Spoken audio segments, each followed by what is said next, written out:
So whenever I post anything even slightly outside of the accepted political narrative, my DMs blow up with people saying, I agree with you, I wish I could post something, but I'm scared of the backlash. And I always tell them the truth, which is that if you speak honestly online today, you're probably gonna face some backlash. And yes, you probably are gonna lose some friends. Not because you're extreme, but because many people have tied themselves to far left online subcultures where ideological purity is demanded.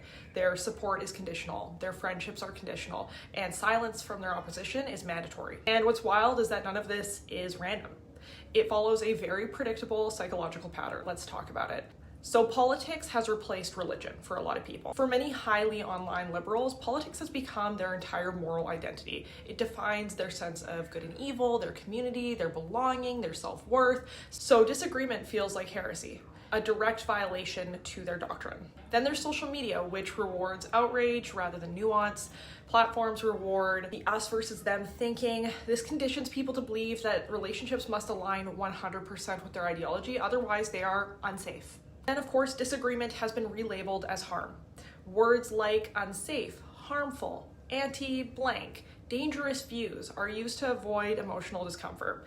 Instead of just saying, hey, we disagree, they say, you're harming me, or this doesn't feel like a safe space, which shuts down any sort of possibility of dialogue. And then there's the identity fusion that makes everything feel super personal. For many people, their political beliefs are the entirety of themselves.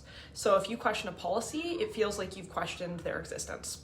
And then, of course, there is fear that keeps them obedient within their group. Fear of being judged, being labeled, losing their social circle. So they preemptively cut off anyone who might get them in trouble. Of course, there's just the fact that most people lack conflict skills. They've never learned how to negotiate a disagreement. So they just flee instead of having discussion and communication. This has the hallmarks of cult behavior. I'm not saying every political community is a cult, but behavior patterns that we see in many far left online spaces, yeah, they line up almost perfectly with known cult dynamics. Things like demand for ideological purity, punishment for questioning doctrine, fear of social exile, public shame rituals, the whole educate yourself or do the work, the us versus them worldviews, moral absolutism, information control, like you don't listen to them because they're dangerous. When people are terrified to publicly agree with something that they privately believe, that is one of the clearest signs that a group's culture has become psychologically coercive. So yes, if you choose to speak your mind publicly, you will probably lose people.